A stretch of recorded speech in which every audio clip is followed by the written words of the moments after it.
Welcome to today's video, where we will be discussing a topic that has captivated the minds of the people all around the world. The story of Charla Nash. On February 16, 2009, Charla Nash, a friend of Sandra Harold, was brutally attacked by Harold's pet chimpanzee, Travis, in Stamford, Connecticut. The incident lasted 12 minutes before police arrived on the scene, and Nash was left with severe injuries that would change her life forever. Despite the setback, Nash never gave up on her road to recovery and became a beacon of hope for those who have experienced similar tragedies.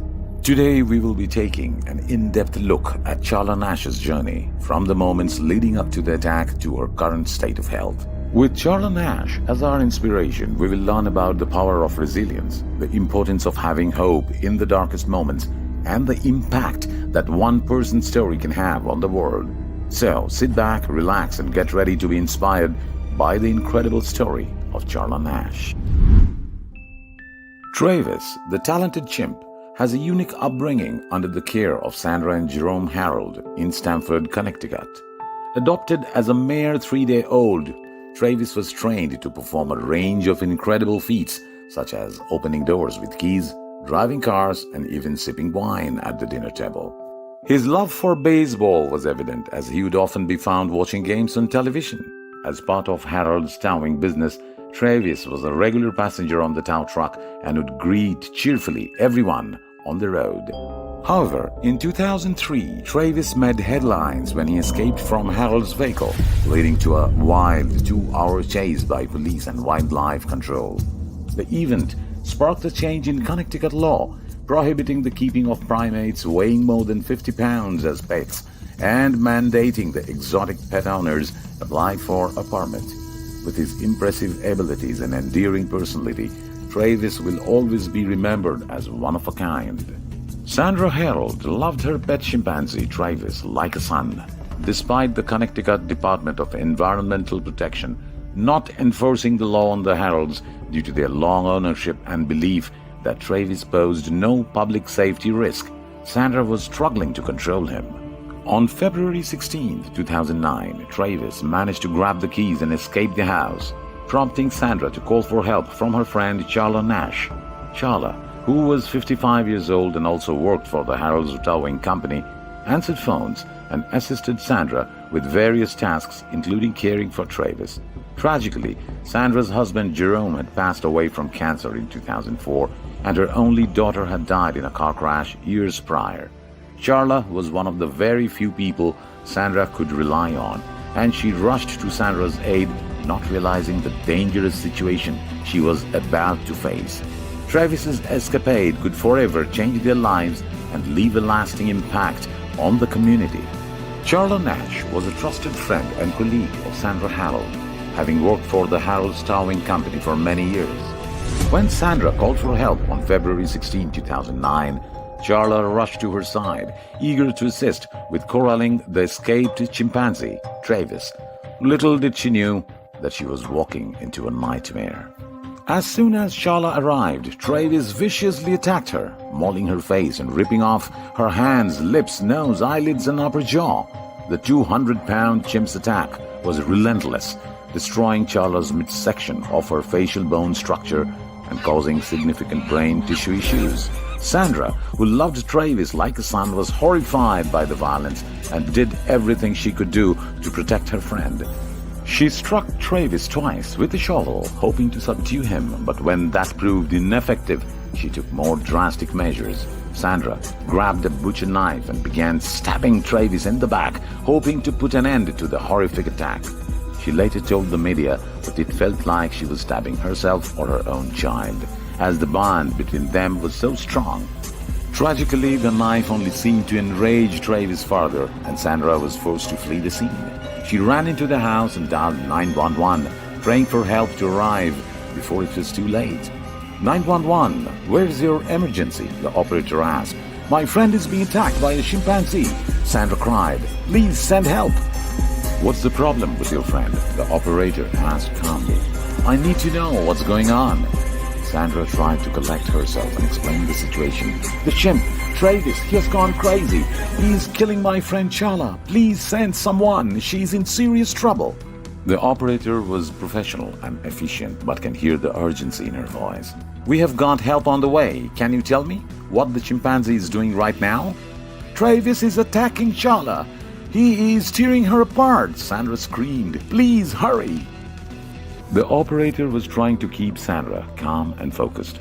"I need you to try to put yourself in a safe place. We don't want the chimpanzee hurting anyone else." Sandra was struggling to stay composed. "I can't leave Charla. She needs me. I understand, but we need you to help your friend. Can you go to a safe place until help arrives?" the operator asked. Sandra Harold was on the phone with 911, desperation and fear in her voice. Her friend Charla Nash had been viciously attacked by Travis, their pet chimpanzee, who had been raised like a son. "Please, please send help," Sandra cried into the phone. "Travis is killing Charla." The 911 operator tried to calm Sandra down and get more information. "What's the problem with your friend?" they asked. "The chimpanzee is attacking her," Sandra replied, her voice shaking. "Oh my God, what is the monkey doing?" the operator pressed.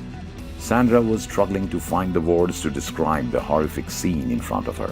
"He's ripping off her hands, her lips, her nose, her eyelids, and the upper part of her jaw," she managed to say through sobs. "Please send help quickly." The operator assured Sandra that help was on the way and asked her to put herself in a safe place, away from the chimpanzee. But Sandra couldn't bear the thought of leaving Charla alone with Travis. "I can't get close to my friend," she cried. "Please, please go faster." The sound of sirens could be heard in the background as Sandra begged the operator to hurry. "Please, please, please get the monkey off my friend," she implored. But it was too late. By the time the police arrived, Charla Nash was critically injured and Travis was shot and killed. Sandra was left to pick up the pieces of her shattered life, haunted by the memory of the attack and the loss of her beloved chimpanzee and dear friend. She would never forget that fateful day when her world was forever changed by the actions of one wild animal. The brutal attack by Travis the chimp left Charla Nash with devastating injuries. As police arrived on the scene, Travis smashed the cruiser's passenger window before attacking the side view mirror. He calmly approached the driver's side and opened the door, showing his bloody hands to Officer Shafari. After drawing his pistol and firing 4 shots, Travis retreated into the house where he was later found dead. Nash was rushed to the hospital with her face and hands mutilated, but doctors were able to reattach her jaw and one thumb. Sadly, an infection from the attack resulted in the removal of both of her eyes. The incident sent shockwaves throughout the community, leading to a greater emphasis on restrictions for owning dangerous animals as pets. Nash's family filed a $50 million lawsuit against Sandra Harold, who later died from a ruptured aortic aneurysm in 2010. In 2012, Nash received a settlement of $4 million from Harold's estate. Nash also tried to sue the state of Connecticut, but her claim was denied. In 2016, Nash underwent a face and hand transplant surgery, but her body began to reject the face transplant. Nash had taken experimental drugs funded by the U.S. military to help with her recovery, but health professionals later switched back to the previous medication, believing that the experimental drugs were the cause of her body rejecting the transplant. Throughout her journey, Charla Nash has shown immense courage and determination. Despite the horrific attack and the numerous setbacks, she has continued to fight and seek justice. The incident has also brought to light the dangers of keeping wild animals as pets and the importance of proper regulation and oversight. Charla Nash, who was severely injured in the chimpanzee attack, was approached by the U.S. military to be a part of their experimental study to aid wounded soldiers in their recovery. Nash saw this as an opportunity to contribute to the betterment of others and eagerly participated in the tests. Throughout her journey, she and the military learned valuable lessons, and she believed the study was a great success. Thank you for watching today's video. We hope you learned something new about the importance of advanced medical treatments for recovery from severe injuries. We encourage you to share your thoughts and experiences in the comment section below. Don't forget to hit the like button if you found this video helpful, and be sure to subscribe to our channel for more informative content like this. Until next time, stay healthy and take care.